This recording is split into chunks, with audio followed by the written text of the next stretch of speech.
Gang hei fatjoy. Dera han just bonjour, dobra utra. Dia gwita modern. Guten Morgen, gui morgen, buenas tardes. G'day, mate. And dit ara federko. Buongiorno. Sabah Elker. And welcome to our January recorded pod leaders meeting at SingularityNET. Thank you all so much for joining in. Thank you for watching. And thank you so much for all the amazing engagement that we've seen from our brilliant community since we last did a recorded pod leader session in December. And it has been a phenomenal month. So much has happened here at SingularityNET Land that I'm really delighted to have the opportunity to tell you about today. I'm going to start with giving you a little bit of a roundup of some of our internal activities here at SingularityNET, and then I'm going to touch on my experience at Davos, because I know many of you have been following and making comments on that on Twitter, on Telegram, and on other media. So thank you very much for following. Thank you for taking part in everything that we've been doing in this last month. It is, as always, a pleasure to serve you. You are the wind beneath our wings, and as Jan always says, and Jan and I always say, we are a continuum from the team at the heart of SingularityNET to you guys who are the true heart of SingularityNET. So let's start by talking through some of the activities that the marketing and operations team have been very busy publishing for you all. I hope you've all seen we published an end Q4 operations update. We published our year in review in January. We published our plans for 2023, also in January. The AI team, led by Dr. Matt Iklé, published our progress towards AGI in 2022. He's going to talk through that for us shortly. We published some videos and some information on our groundbreaking, world-leading AI domain-specific language. And we also launched some new loyalty governance ideation program. It's been a super busy time. Thanks to those of you who attended our AMA with Dr. Ben Gertzel, Dr. Matt Iklé, and Jan Horlings a couple of weeks back. That is still available to watch. In that AMA, I talked through the plans for 2023, as did Ben. So we're not going to re-go through those plans for 2023 here, but we are going to give you a roundup from each of our pod leaders as to progress since we last saw you. Now, in the Q4 operations update, we outlined at a pretty high level that we've been conducting some strategic restructuring here at SingularityNET, and that restructuring is now completed, or almost completed. Handover is largely completed and underway. Well, there were two main restructuring initiatives which I'd like to mention here. One was the transition of the platform engineering responsibility, the blockchain and engineering team, from our previous incredibly brilliant Infogang team led by Ram, Sridhar and Anand, and all the amazing team who've worked with us for 4 years on building the platform and remain on in a consultancy capacity with us for as long as we need them, because they're part of the family. Once you're a singularitarian, always a singularitarian, I think, and they're very keen to see us continue the fine legacy which they have built.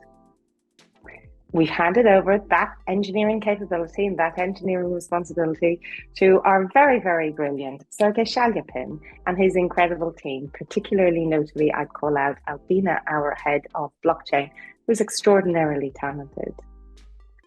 That transition has now taken place, and a really very big thanks to Anand especially, and Sridhar especially, and the rest of the Bangalore team for incredibly diligent handover, documentation, meetings, really the most effective handover I've seen. And as I say, they remain involved and engaged with us going forwards. Now, as part of this handover, this is an opportunity for us to take a fresh look at the platform. 2023, maybe year of the rabbit in China. Here at SingularityNET, I predict it's going to be year of the platform. because we're really turning and focusing a huge amount of our energy onto SingularityNET Marketplace, the SingularityNET platform.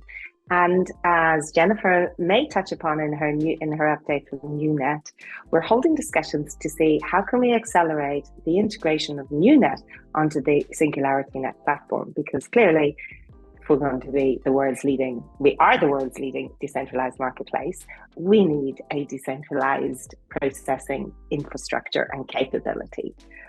And so Sergey and the team, along with Jan, who holds the product owner role for the platform, will be meeting and starting to investigate how can we improve the platform, what does the platform need to really take it to the next level during 2023. So that's all in progress. And after we've done some ideation and some initial internal thinking on taking a fresh look at the platform and the technologies, the architecture and the infrastructure, we will be reaching out to you, because I get so many great suggestions from people. I know it's been suggested to me recently to focus on the SME marketplace more than once. I think that's a really great idea. We have a number of we have so many fantastic people in the community. So we will be coming out to you in probably 1 to 2 weeks' time for your thoughts, your input, as we re-energize and take a fresh look at the SingularityNET marketplace and platform coming into the year of the rabbit.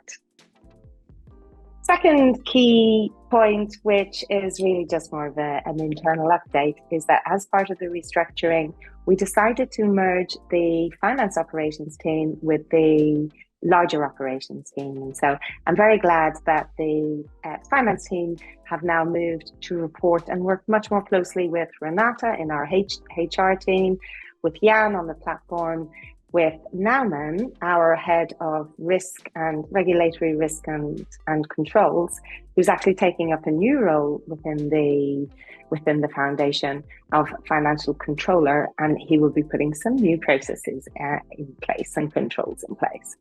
This also means that it's me who'll be responsible for producing the 2022 annual financial report. Of course, in my time in banking, I have produced many of these, and I'm delighted to have the honor to be of service in this way. And we had some questions at the AMA as to when we think that financial report will be delivered.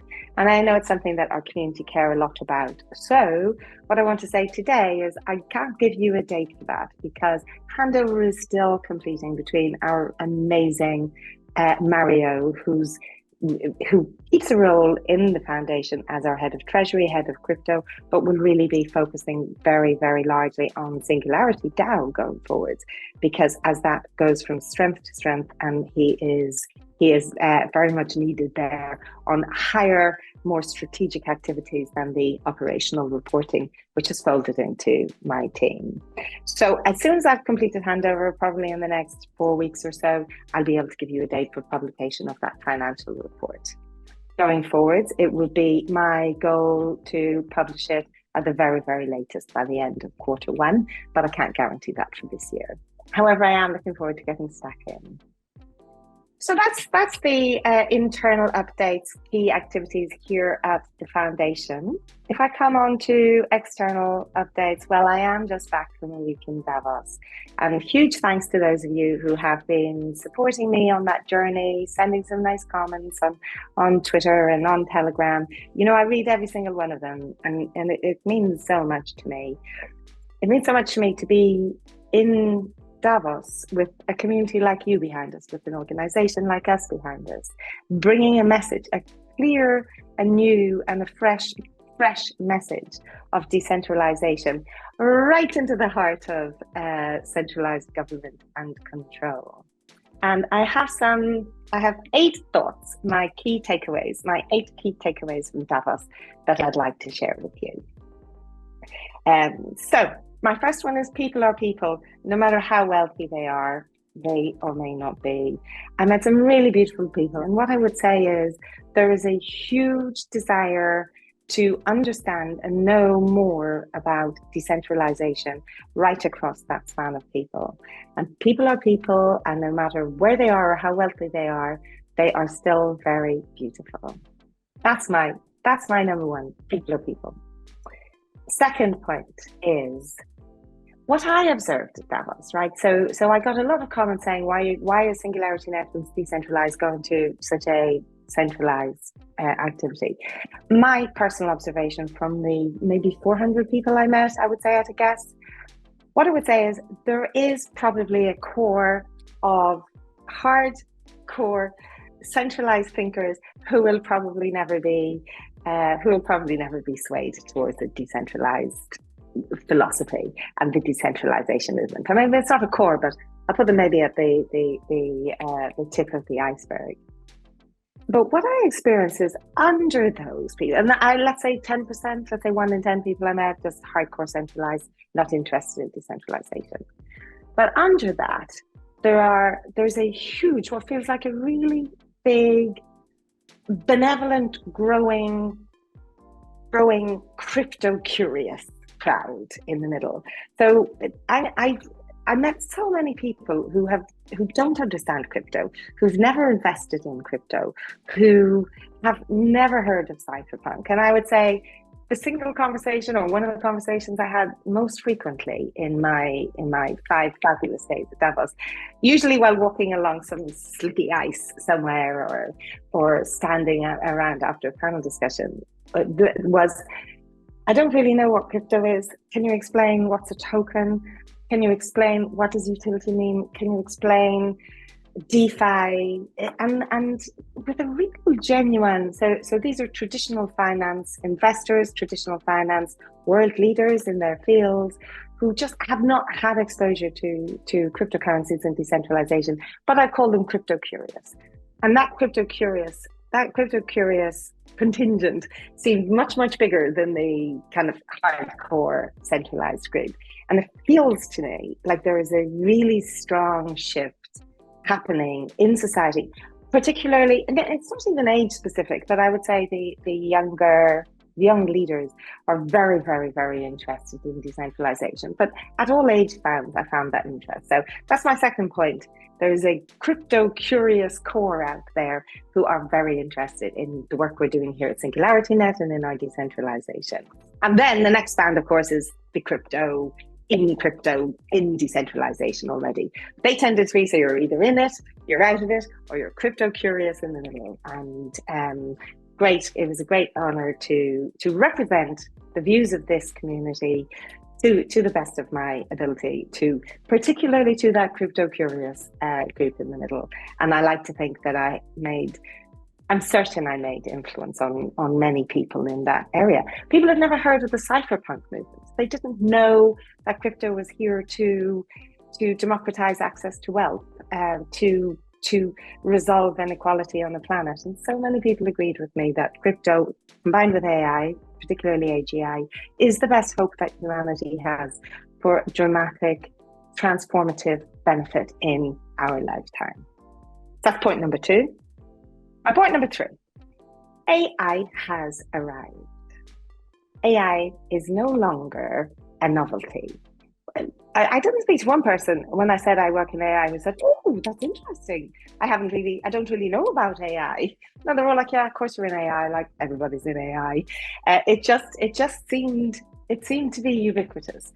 I met so many tech entrepreneurs, and every one of them was either an AI tech leader or a leader in another industry or field using AI.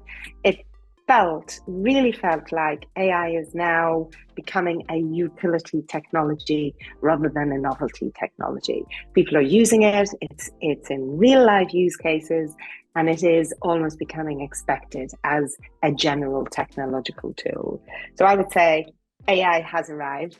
Few people understand the difference between, for example, large language models, DNNs, and other forms of AI, but I did manage to enlighten probably a couple of hundred on this point while I was out in Davos. And then my 4th takeaway, and this was more of a personal conviction that grew and grew through the week that I was in Davos, is that SingularityNET is the best AI team on the planet.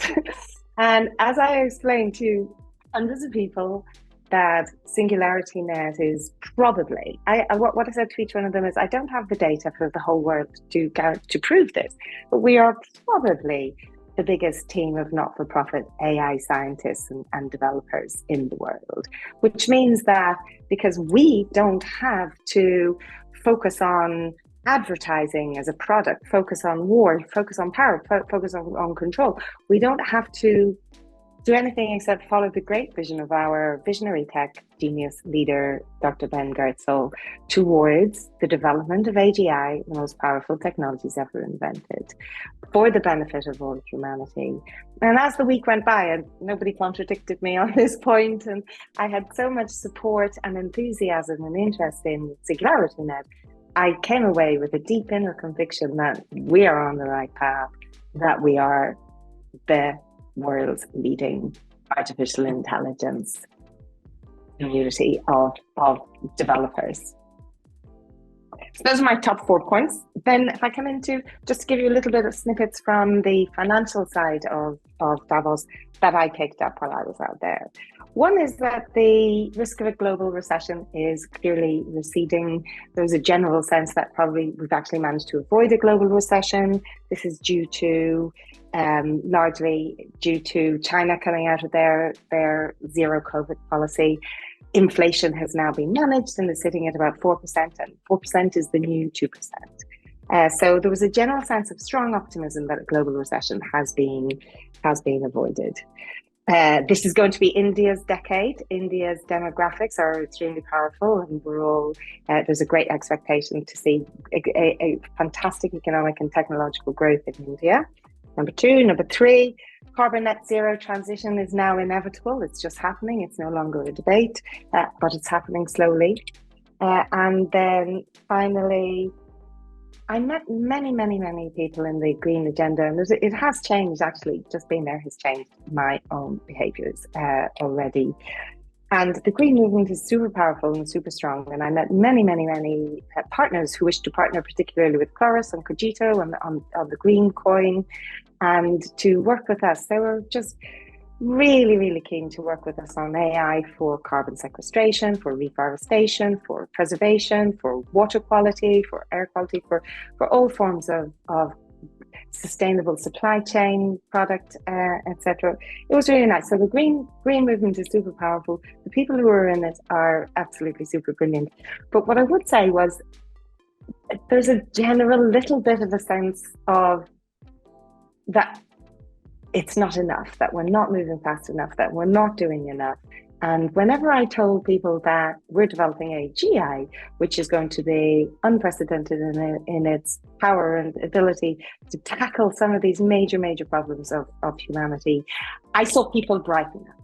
So we brought hope, we brought progress, and it was a great pleasure to meet, finally in person, Dr. Mihaela Uluru, who had invited me.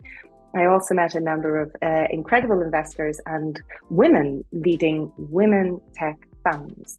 And here at SingularityNET, again, we have probably an unprecedented record of having either hired, mentored, just been lucky enough to be joined by 6 female CEOs who are blazing an absolute trail here.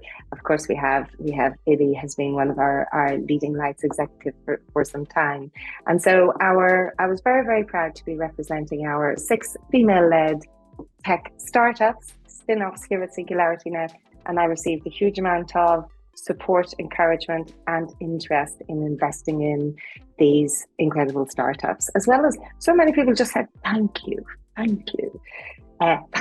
for supporting gender diversity, because gender diversity at Davos is an issue. It's also one of the SDGs. And I had the great pleasure of meeting Dr. Anino Emua and the 100 Women in Davos group, who took me under their wing, looked after me, brought me to some amazing places, were amazing people, introduced them to amazing people. So a big thank you from me to Dr. Mihaela Uluru, Dr. Anino Emua, and all the utterly incredible people I met in Davos. The opportunity to bring the decentralization agenda to such a centralized environment was, it was just an honor and a privilege. So there we go. That's my Davos download. Having finished my wrap up, and it was a little longer than usual, I'm sorry about that, but there was just so much to tell you today on this fabulous Chinese New Year. Yam. where do we go next, please? Are we moving into core technologies and AGI? Yes, we are, Janet. And I would like to present Matt. Matt, our Chief AI Officer. What do you have in store for us? So what do I have in store for us? Well, in the spirit of Janet's introduction, we're proceeding forward in many different directions on our AGI initiatives. But it's not only made possible by the wonderful team here at SingularityNET. We're all working together in different ways on a lot of different projects. I'm honored to work with, for example, Alexey Potapov and his team, who are working on the core meta language that underlies the OpenCog Hyperon system. I'm honored to work with Senna, who is developing the distributed atom space. They will talk more about that. My part in this is about how a lot of things fit together. So I work on a lot of the integration and integrating also work from Sergey Shalyapin's team, developing all these unique deep neural network architectures. So it's a very much a group effort, decentralized, moving the AGI research that we've been conducting forward. And also with our AI DSL, I'll briefly mention this, our other team members that make that possible. Neil Geisweiler, Debbie Duong, Mike Duncan, who's working in a lot of the biology realms, and I could go on and on. And it's all of these people working together, all of us together, that is making a lot of our progress happen. So building off of 2022, it feels like, to use a phrase, I don't know how common this is around the world, but we're running on all cylinders. So things are moving rapidly, things are coming together rapidly. So for example, in the development of OpenCog Hyperon, we've begun working through integrating the different modules and seeing how all of this integrates within Hyperon. And so you start getting this feedback loop so that as you start looking at how to do applications, what needs to change. We see this also as we start working with the long-lived flies and how to store this in the distributed atom space, and then working with Senna's group.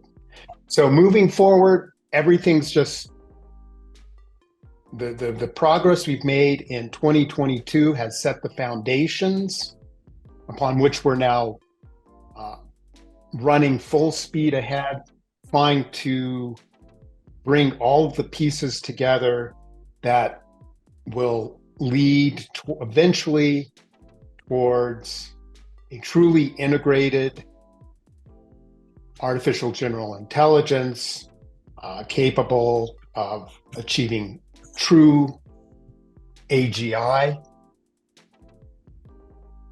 And that's really, I want to really stress that it's the team effort and how all these pieces are beginning together that makes everything possible so far.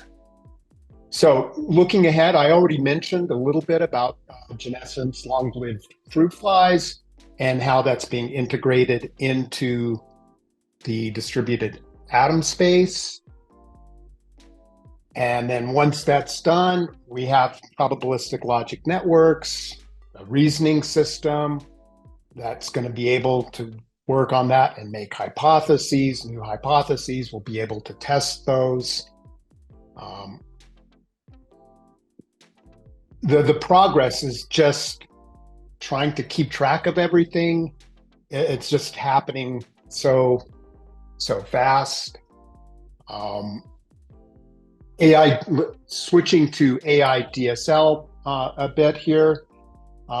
Here again, 2022 formed a basic foundational research year, and now we're already getting ready.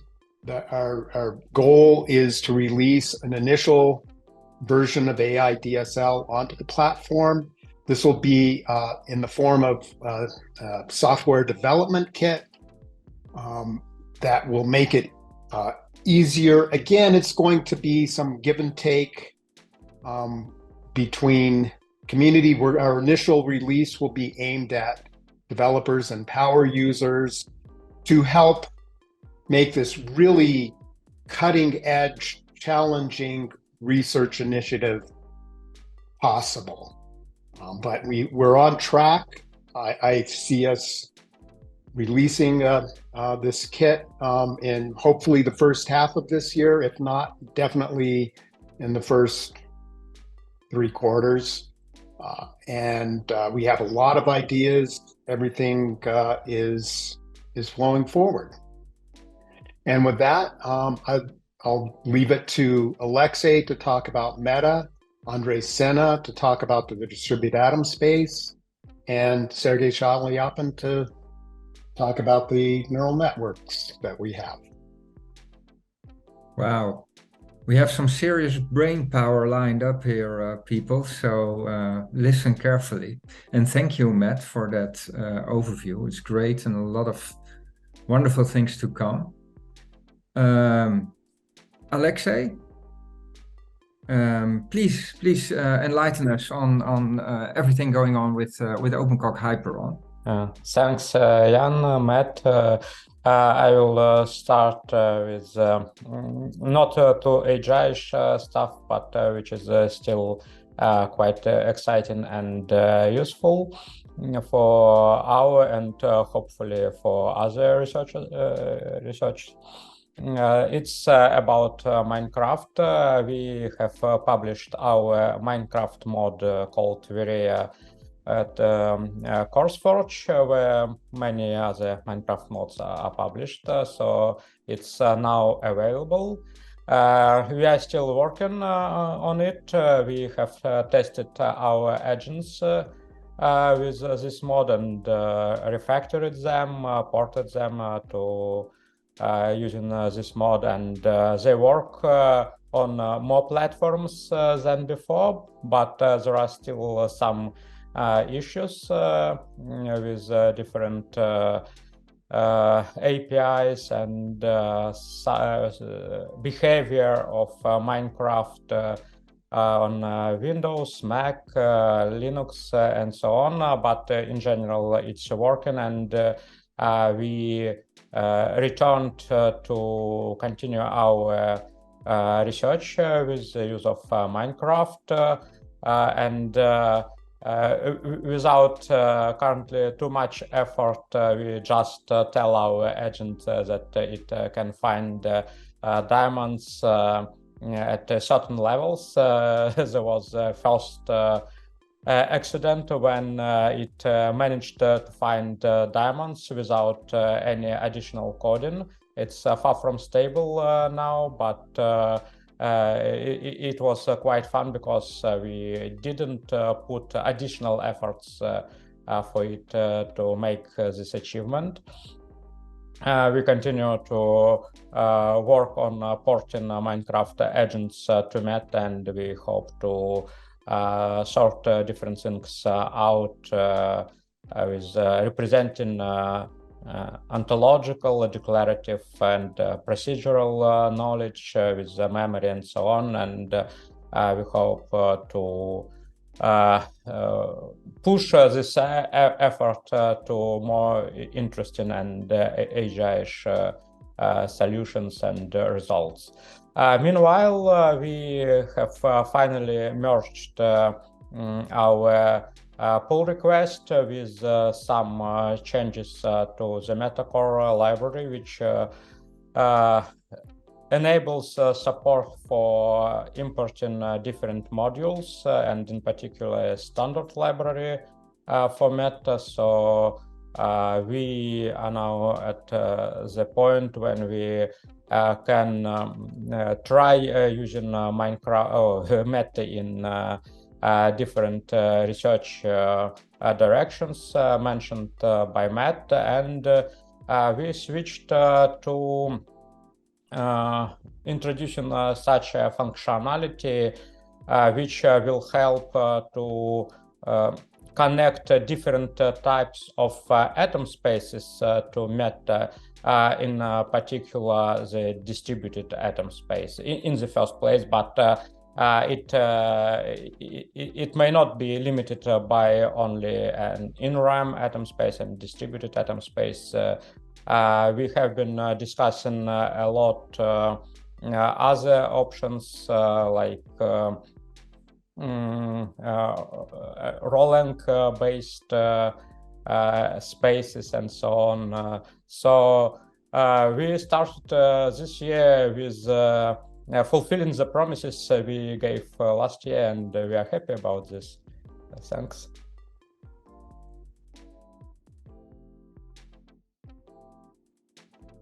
Thank you, Alexey.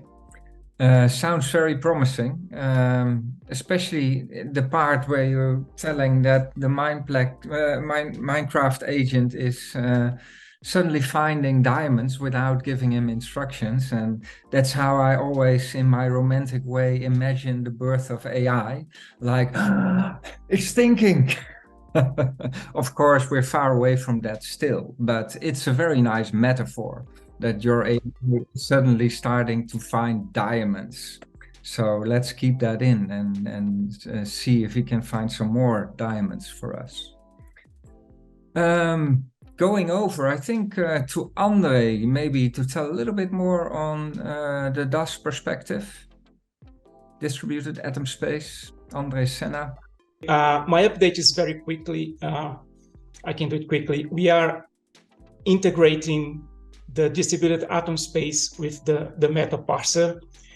And to do that with a practical example, we are integrating the Flybase, which is a bioinformatics database with genetic and molecular data for a specific insect family, which is the Drosophila. And it will be interesting because, one, it is a very large knowledge base, and it's a very proof of concept for the distributed atom space and for Meta as well. And secondly, because it will allow us to make interesting research regarding long life flies, which is itself a very interesting subject. So that's what I have for my update. All right. Thank you, Andre. By the way, if anybody wants to read through all our approach to AGI, we have a great blog, I think, with an infographic that explains everything in clear terms. So please have a look on our website and on the blog, 2022 Progress Towards AGI, to read through it all. And in the right structure, if you're more into reading than in listening. Then, talking about our AI and AGI and the platform and everything around it, I would like to introduce Sergey Shalyapin to give his view on this. What have you been up to, Sergey? I know it's a lot. Also, not just your regular work, but also everything around the transition of your team. Oh, you're muted, Sergey. Sorry. Yeah, there are a lot of things, including platform. So I will try the best of my neural summarization, and maybe add some symbolic AGI summarization just to do it. Okay, I guess in this year, the platform is going to get a second breath. We're actually reviewing our approaches to the platform growth. First of all, we're working on easiness of loading services, uploading services, and automating this process, and ensuring scaling also. We are actively working on also with deep funding teams that need to host their own services on the platform, and based on these practical cases, we're working on necessary automation tools to make it easier, to make it better, to make it simple, to make it grow. Our goal is to make the process of uploading any service to the platform intuitively really simple and fast for the wide variety of services and the models. And I believe we can do that. Another aspect is system engineering to provide flexible scaling. We need that very much. AI models can be very different in terms of system requirements. So sometimes it's not super easy, but we plan to support generic computing infrastructure receipts that can be reused many times and regularly reviewed as cloud provider pricing policies are updated or new hardware presented to market. Also, in the new year, the work began to cover all the main types of applied problems and tasks of artificial intelligence, mostly applied artificial intelligence, in the main domains and modalities. So we continue this work. And according to our calculations, such an approach will allow just covering variety of all the API morphology needed and user interfaces as well, which will allow updating services only at a technical level, with the advent of more just advanced models and algorithms, ensuring coverage of 90–95%. So if we have standard API for some kind of a task, let's say text to image or image to text, including even some tricky aspects, but we could cover all this variety and keep always at the top cutting edge level on the level of models and architectures. And if we do that, and then we can do that, we are really close. Right now, we could start moving on unique services and concentrate and focus on that. And also concentrate on a meta service concept, which was presented at the beginning when the platform development started, but we'll still need to implement it. That would be just a great idea to let people combine different services in architecture, in a full-fledged architecture online in a zero-code paradigm, and also let them assemble just like a puzzle,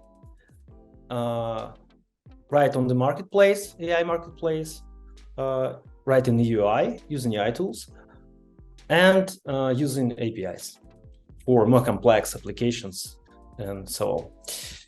We also continue to work on training the models on platform. This opens up completely new opportunities just for training artificial intelligence in zero-code paradigm as well. So you just don't need a specific architecture, specific skills, and anything to do this.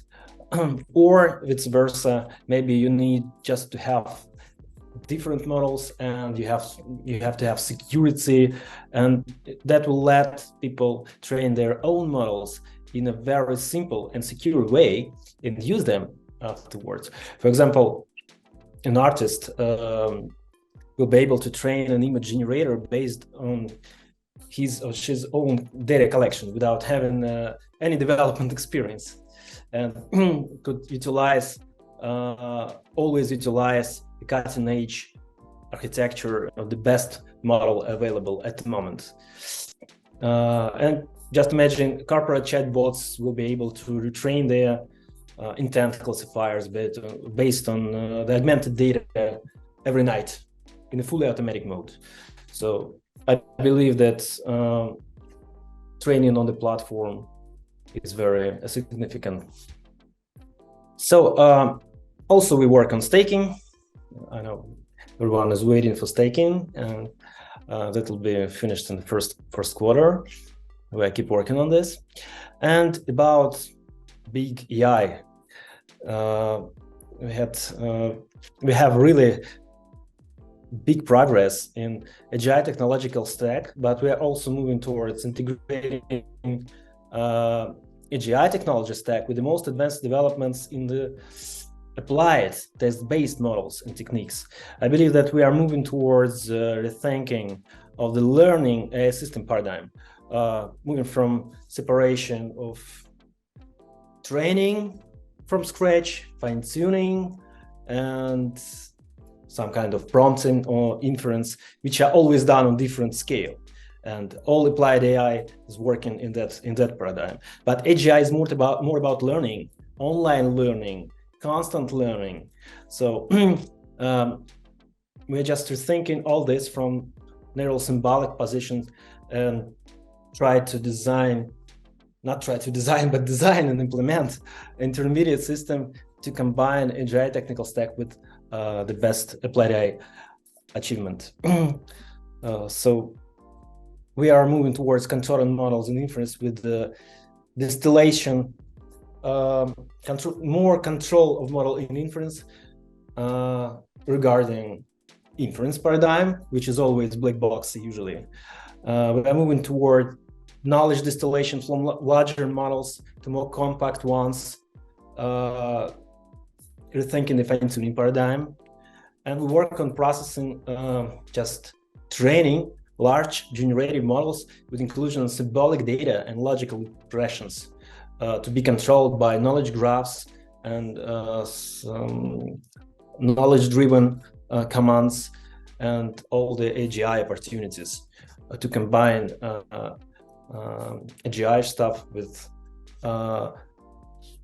neural stuff, I would say, to combine semantic semi-reasoning with complex and structured symbolic reasoning. I guess that's it. Really? Is that all? No. No, it's not. It's not. Awesome progress. Thank you, Sergey. If I can summarize it this way, Sergey, so there's a lot, and I really want to say also for everybody who's listening that I deeply admire the effort you're taking with your whole team to take up this challenge of migrating all the things that the old team was doing, and you're doing it now on the platform. What I also see immediately is that even though the old team was brilliant, you with your specific perspective coming from AI, knowing what AI developers need on a platform, that already gives room for new and fresh ideas, and looking so much forward to exploring that further in the coming months. But summarizing, I would say, well, first of all, we have the Cardano-related jobs like staking, as you mentioned, of course, making the voting portal also dual blockchain, and then after that, porting our platform to the Cardano blockchain. And then interesting around everything around the platform and AI, you could summarize like we want to improve the onboarding. Then, as you say, we want to improve assembling and using the services. Then we want to improve training the services on the platform. And then we want to go one step further and then actually enable the services to learn. So that is a very nice sequence, and it shows the path of ambition that we're on. Now, all of this won't be finished in the next month. There's a lot to chew off there, but I'm very grateful and happy to have this wonderful team and yourself behind all this and giving this a very good push in the coming months. So thanks a lot for that. Thank you so much. If you don't mind, I will summarize that AGI is our main diamond in the crown, but I'm more focused on working on the crown itself as well. That's a Wow. beautiful summary. Thank you. We have many jewels in this crown at SingularityNET, but I agree with you. Thank you. That concludes our updates around development of AI, AGI, and our platform. And then I think we can move over to all our wonderful spin-offs that are actually using AI and our platform, or are going to use our AI and our platform in their use cases. And the first of those, I would like to present Hruy to you. Hruy, what have you? What news do you have for us concerning Mindplex? Hi guys. Today, well, you can tell from my voice, I'm a little bit nervous because tomorrow we're finally launching Mindplex and it will be live, so everyone can access it.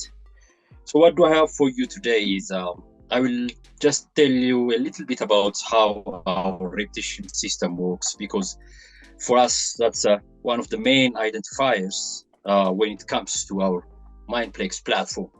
The AI and the reputation system right now, they are capable of calculating reputation based on many parameters, but I just like to focus on a couple of parameters. One of them is bias, for example. When we see news today, I mean, lucky for us, we are going to start with the scientific kind of articles. So we expect that most of the writings will be objective. But the main question is, the world today, we're in a bad place, especially when it comes to politics, because most of the writings, most of the information you get is not objective.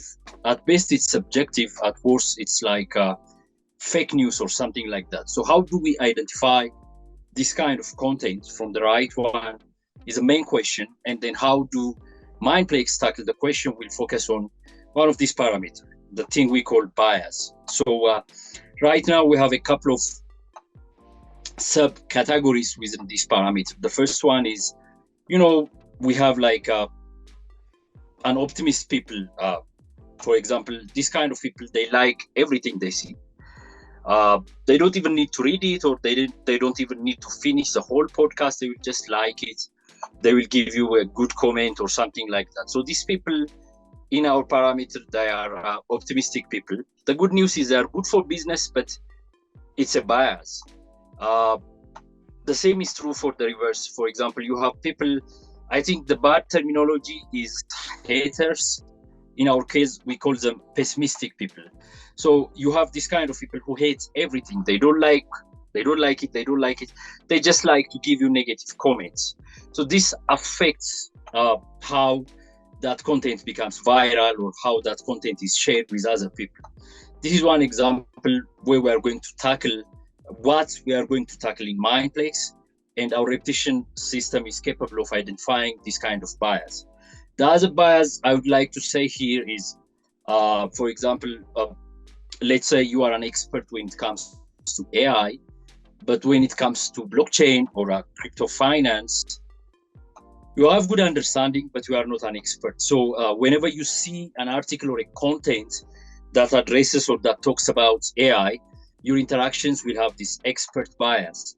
And then when it comes to the things you know less, either you will have this confirmation bias, and then you will just react in accord with the majority. If the majority likes it, you will just like it, assuming that the majority are right. If the majority hates it, you will just hate it, assuming the majority are right again. So these are like the expert bias and the conformity bias. These are also addressed in the Mindplex reputation system. And we are trying to be very fair. We are trying to show that we can rank content based on its merit. we have like lots and lots of features when it comes to our repetition system. And I invite everyone to check our FAQ page so they can have the full version of what we have built in this stage. We will keep up what we are building on so that we can reach up to the godlike repetition, which can also address the ontological problem and several others. For example, one good example here will be, let me use, for example, Harvey Weinstein as an example.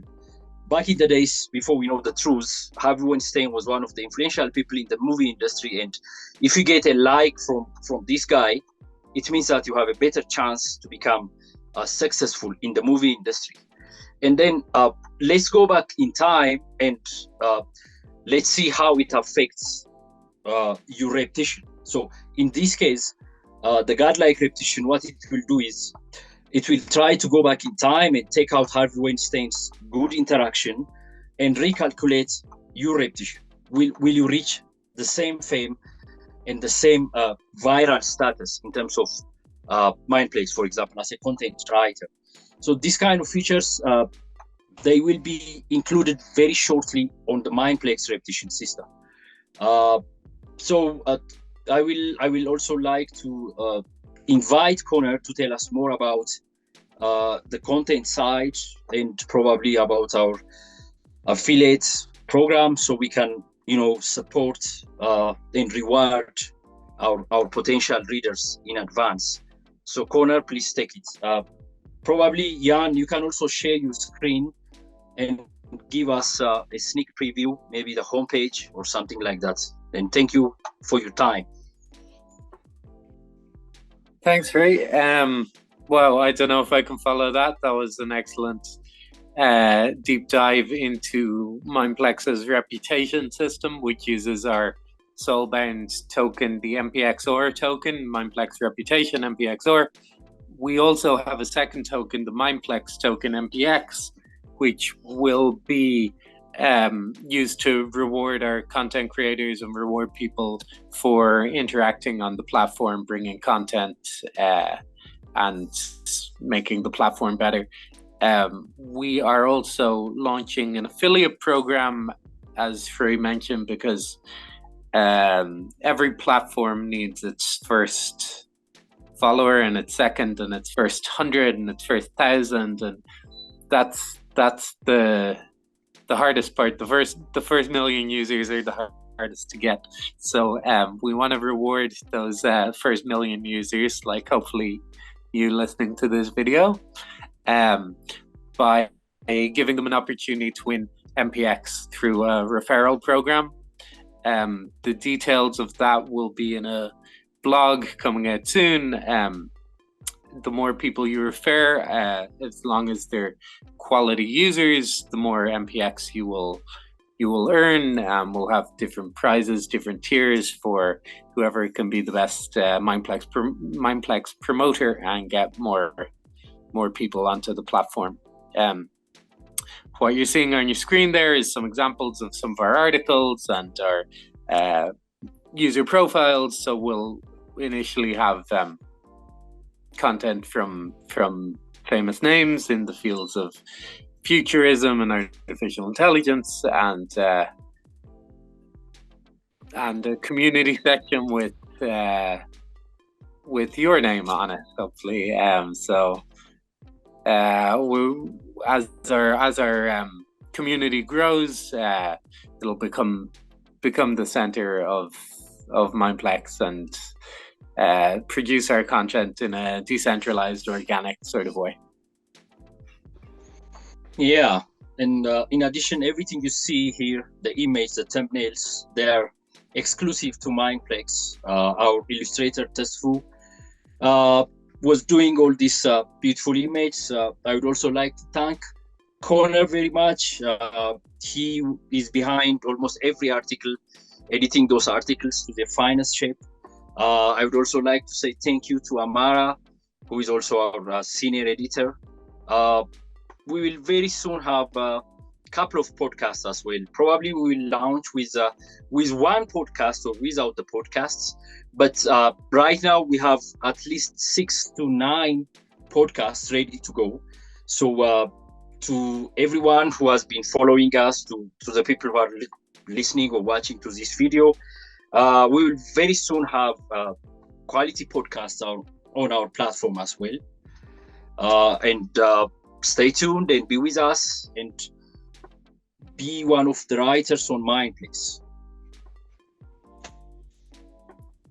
And I'd like to say a very big thank you to you both for your leadership, your inspiration, your drive, your motivation, and all the amazing work you've done to get us to this place and this point of launching this fabulous new magazine.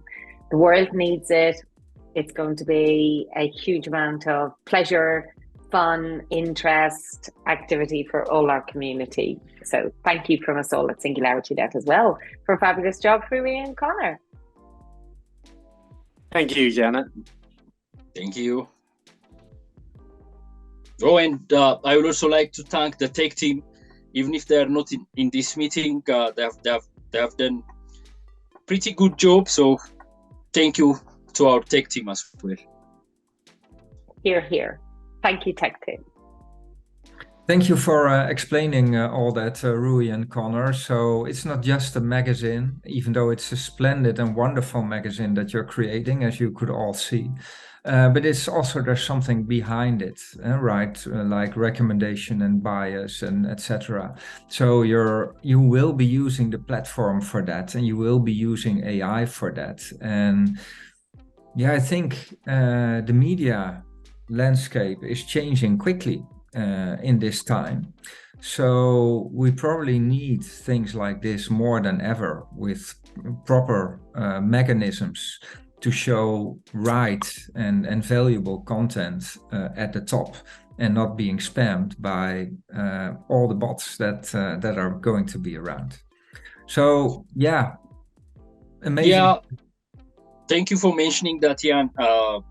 I mean, I'm a little bit behind the schedule, maybe by half a month, but we will upload 2 of our AIs on the SingularityNET's marketplace, so other platforms can also use this AI to send out our engine. So the first 2 AIs will be our recommendation system and our reputation system. Like I said, I'm really sorry for being behind the schedule, like by half a month, 15 days probably, but we will have it on the SNET marketplace very soon, probably in the first week of February. That sounds like music to my ears. Thank you, Hruy. Looking forward to that. Thank you for that great update. And then I suggest that, we're already going ahead of time, so we have to move on here, even though we need to let some of this sink in first, maybe. But we'll just keep moving and going to Jasmine, who tells us everything on Rejuve. Hi, Jasmine. Hello. Yes, so as far as the app, we've had quite a few changes since our last build, and we will probably this week be releasing what will probably be the final beta build before our launch. So this time you will see the actual reward store included. We also this week be announcing the confirmed vendors for the reward store. So the partners will be out in a blog post. It won't be all of them though, because we are still kind of finalizing some deals. So we have kind of a short list of ones that are 100% confirmed, but you can expect to see some more probably by the time of launch, and continuing forward, as we're always constantly onboarding new partners, and lots of people are really excited about this project and excited to be listed and part of what we're doing. So it's very exciting. We'll also have a newsletter and a development update blog post coming shortly that will cover all of the updates that are in the app.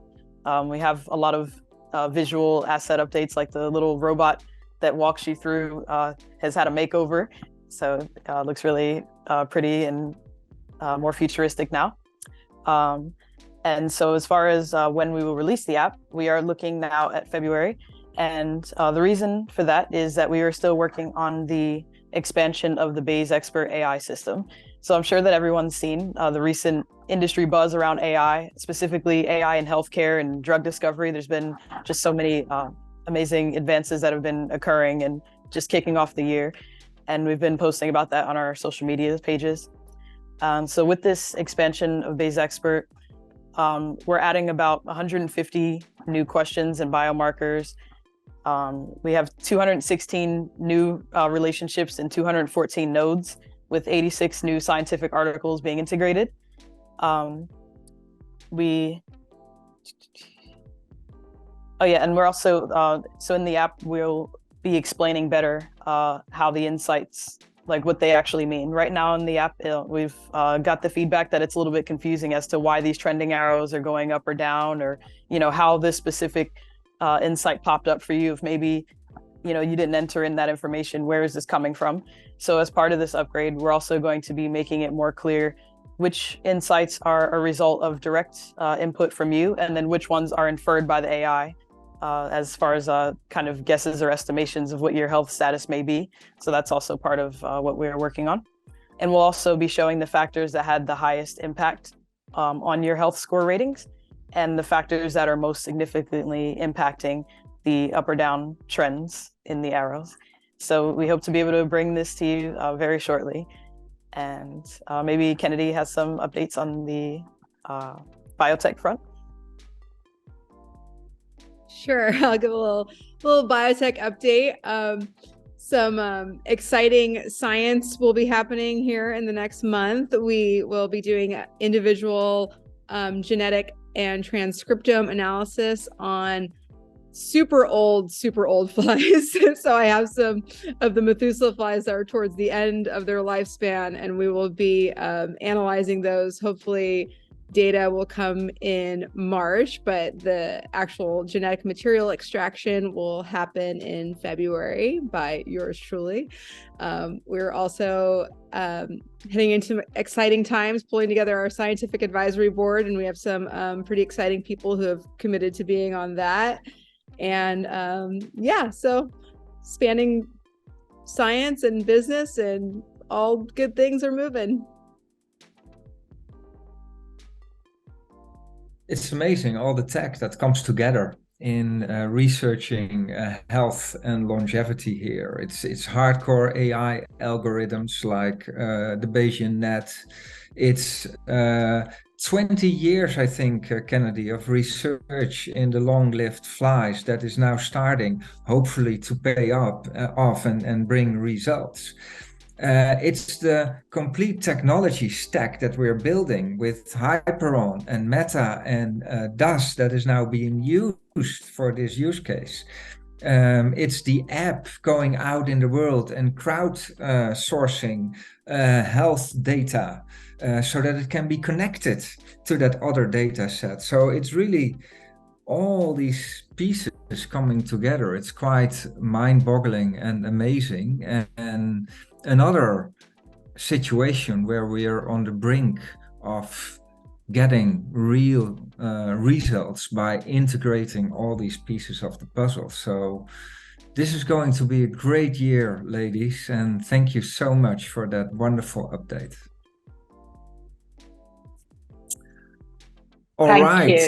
Thank you. And what I would say is, as I was during Davos last week, so many people lit up. There was one major serious, he's a doctor of longevity and a influencer, I guess.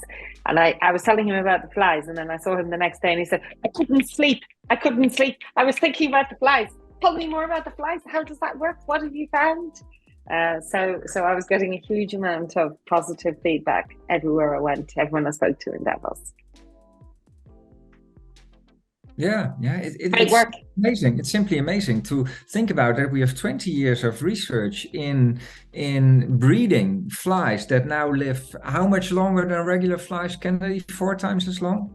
Between 4 and 8 times. So if you're going by like the average lifespan, it's about 4 times. If you want to go max lifespan, it's about 8 times. So and now we are starting to getting the tools that we can use AI and near proto AGI to properly analyze all that data and then make inferences from that will teach us and learn us things that we don't know yet, and that might change a lot of things for all of us. So yeah, that's quite something. So we'll look back at this moment in time and see that this is where all the pieces were finally connecting. All right, we only have highlights this call. So let's go to the next one.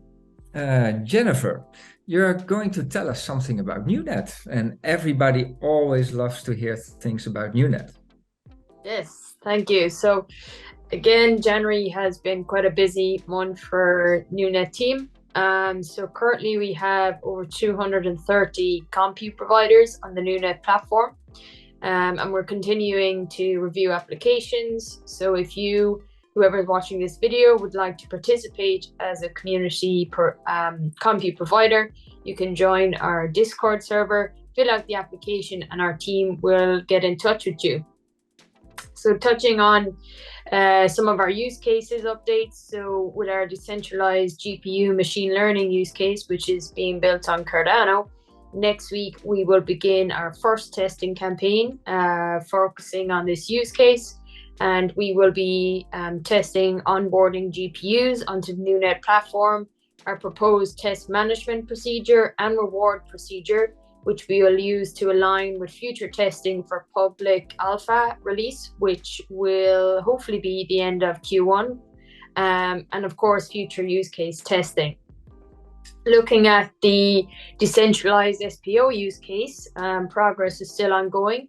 And we're currently now testing the client interface for remote shells and working on documentation and testing instructions for Cardano node deployment.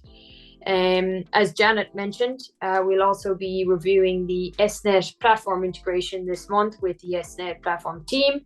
And NuNet and SingularityNET will work to progress the integration to truly decentralized AI. Another case that we're designing in combination with the GPU machine learning use case is looking at open source alternatives to ChatGPT, which has taken the world by storm. So these large language models like ChatGPT can be even more powerful by creating open source alternatives that can be trained on decentralized networks. So we recently held a technical discussion on this topic last Friday, and it's now available on our NuNet YouTube account. So if you want to see what we've been working on, you can tune into that video.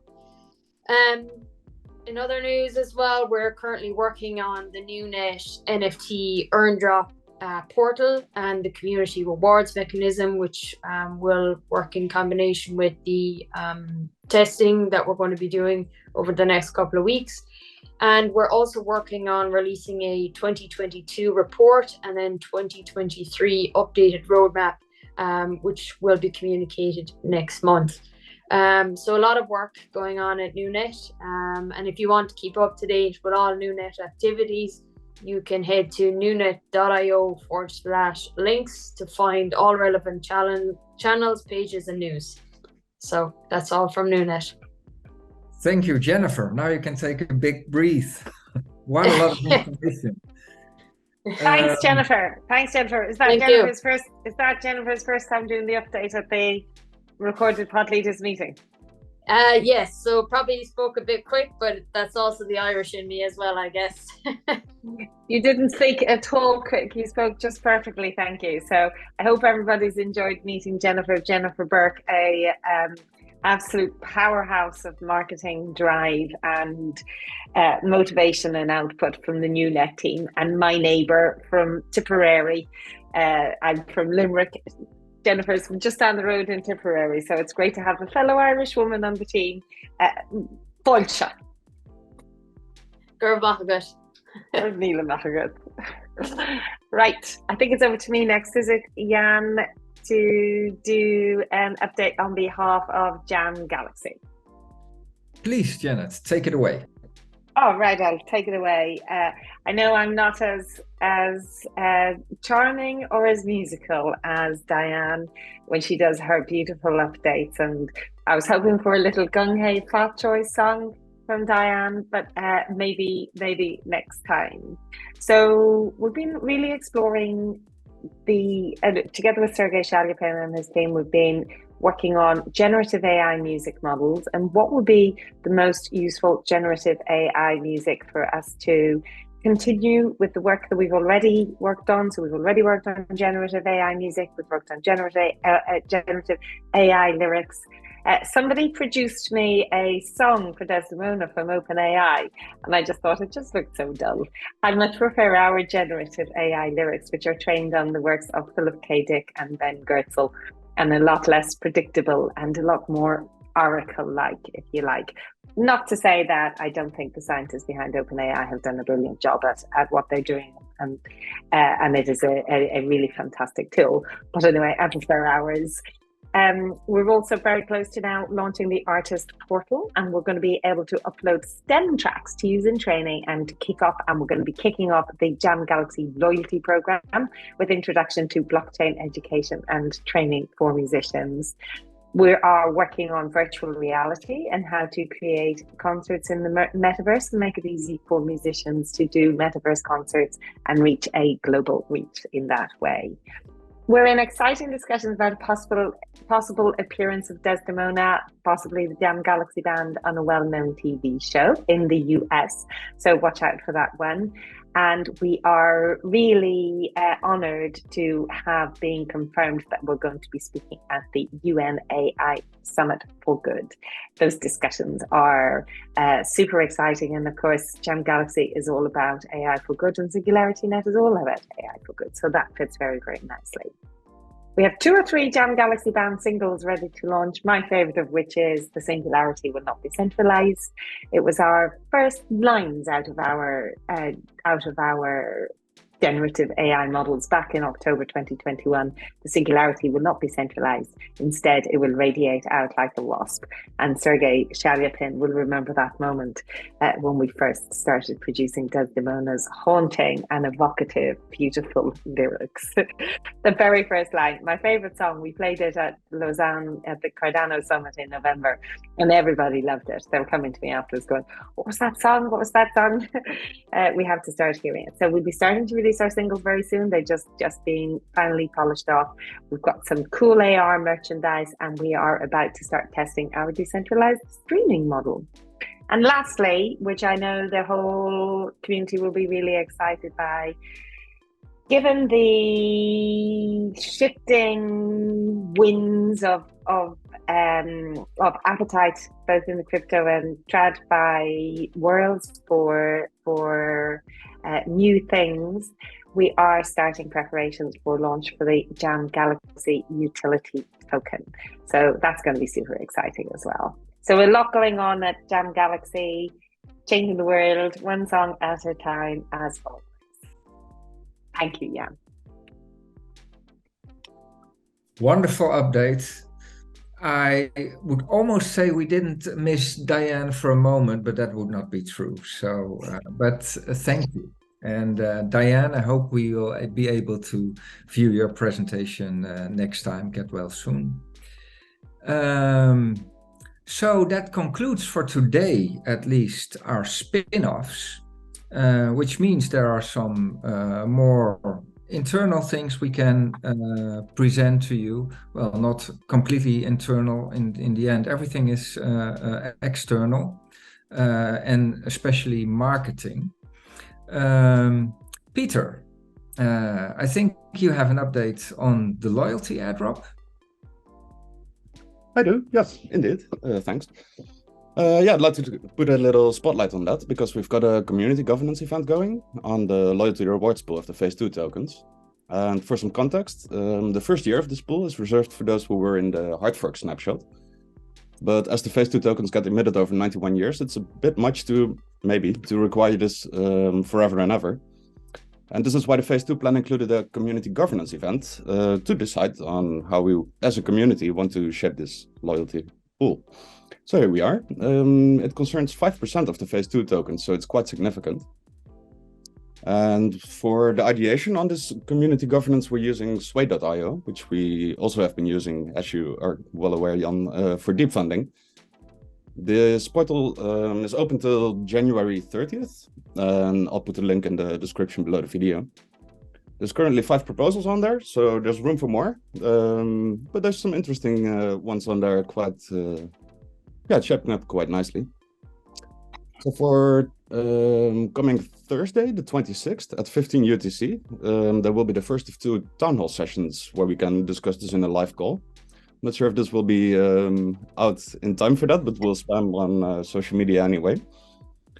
So yeah, if you're interested in participating and you have any ideas on how the current mechanisms can or should be changed, please do participate and let your voice be heard. That's it. Thank you, Peter. Yeah, very good step towards further decentralization. And of course, I applaud to that. We all love that. So yeah, please go vote. The voting will be overlapping with the deep funding voting period to make it a little bit easier for you and not to have overlapping things. So we'll synchronize that, so it will be quite easy for you to vote for both events at the same time. More on that later. What else in marketing? I mean, we've listened to so much. So how do you cope with all that, Haley? Yeah, there's so much going on in Q1 this year.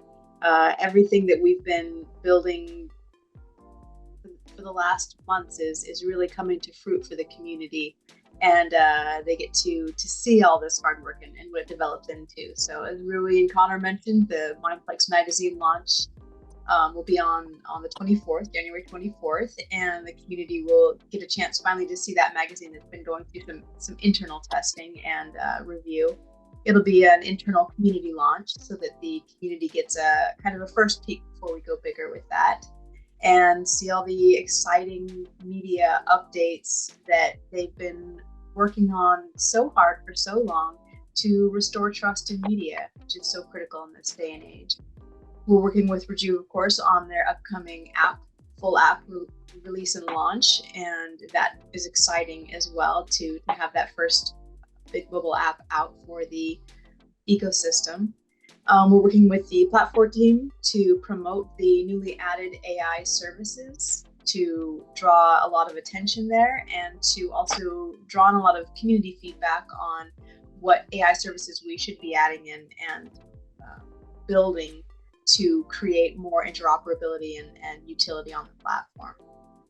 We've been doing a big ramp up in our Cardano community outreach in anticipation of staking coming in Q1. So we want to make sure that the entire Cardano community sees how we're building on Cardano, how we plan to make Cardano the AI blockchain of choice with hypercycles and the platform and all these innovations. And also, we're looking to have a big Fund 10 outreach. So we're gathering proposals from around the ecosystem, from the platform, from AI DSL. As we get closer to having the platform on Cardano, all of our ecosystem projects are more and more excited and enthusiastic about building their services and developing tools that the entire Cardano ecosystem can use.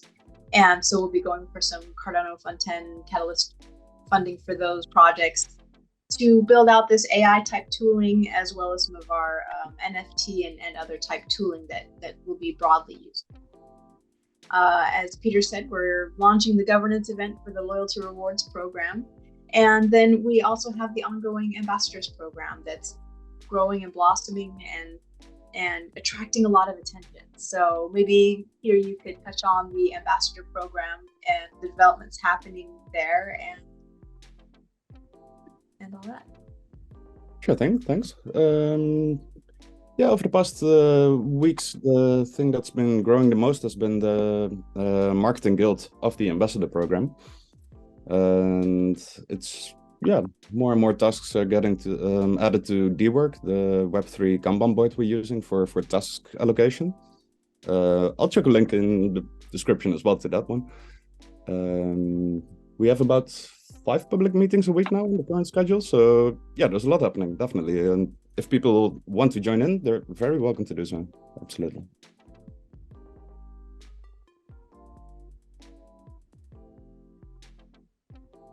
And what I would say also while we're here is a huge thank you to the combination of Hayley, Peter, Lewis, and Ian for the massive, brilliant uplift we've seen in our social media over the last 1 or 2 months.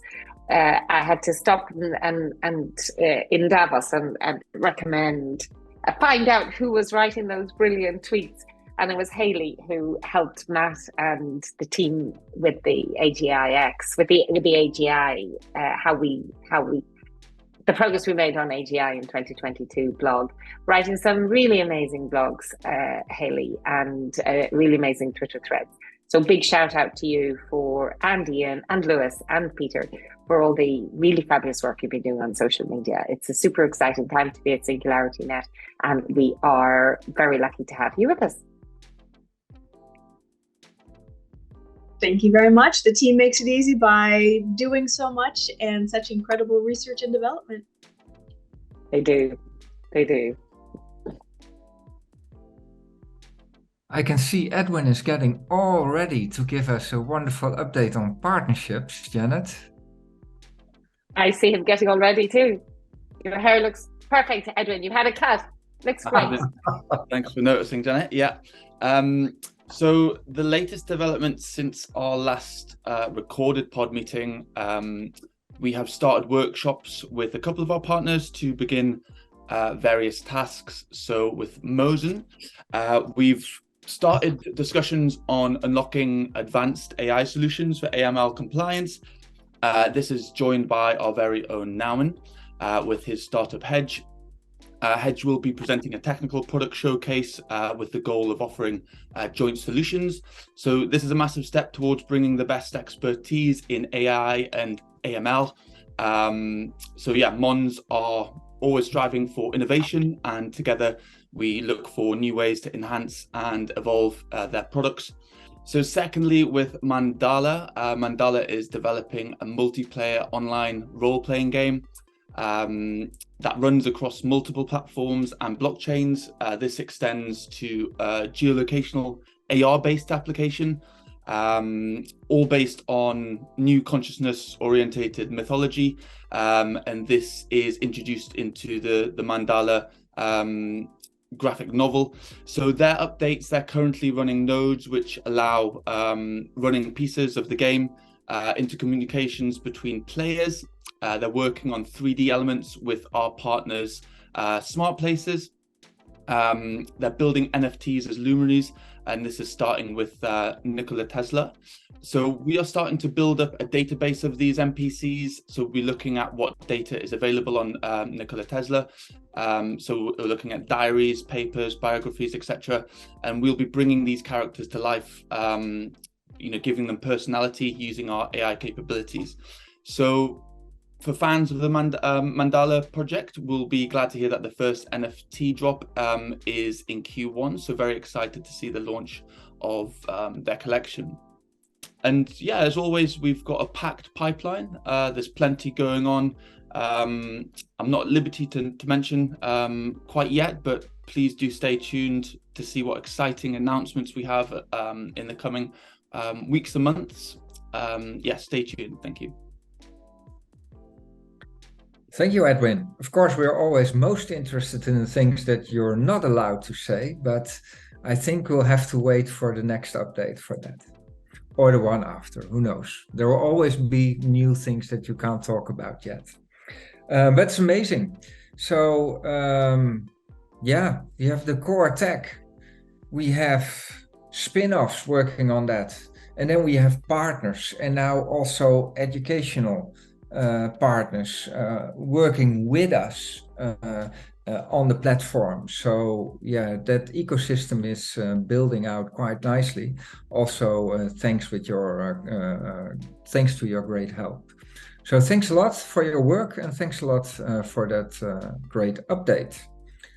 Then I think maybe as a final thing, a short mention on deep funding.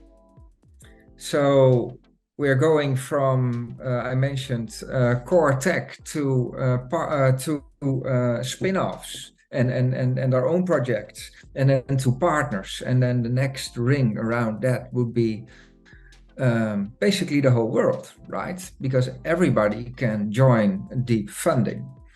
Right now, we're in the last week of the second round of deep funding. So we had the first round, we had the governance round, now we had the second round. Before this meeting, I counted 43 projects participating, which means that I'm pretty sure, I think the last time we had 46, if I count everything. With still a week to go, and knowing that a lot of time the last days are the most popular to submit, I'm pretty sure we'll cross that border and we'll have more proposals than last time. And I also already saw some very interesting proposals. So please have a look. Next week, we will have a stable period of 2 weeks, meaning that there will be no more new submissions, but you, the community, will have time to engage with the proposers on their proposals, have time to review them, give feedback, etc. And think for yourself what would be the best choices to fund and which of these projects would best help our platform forward. So I'm counting on all of you for that. I also want to make one more, again, a shout out for Pool B, for existing services. I do that on every occasion that I get. Pool B is for anybody, any developer who already created a service but wants to publish it on the platform. And we will support you doing that. But we will also support community members finding people who have AI services and want to publish them on our platform. So we can all work together, AI developers and non-AI community members, to seed our platform with interesting services. So there's still time for that. And it would be great to see a lot of those coming on our platform, because for those services, the idea is that the lead time would generally be shorter than for projects being created from scratch. By the way, there are 5 pools. Also, the marketing pool is turning out very popular. I know there are some, also the ideation pool is turning out to be very popular, so have a look at that as well. And I know that there will be some very interesting projects still in Pool E on tooling. But I'll let you be surprised by that one. So last call out, last week, get your act together and submit those proposals, and may the best one win.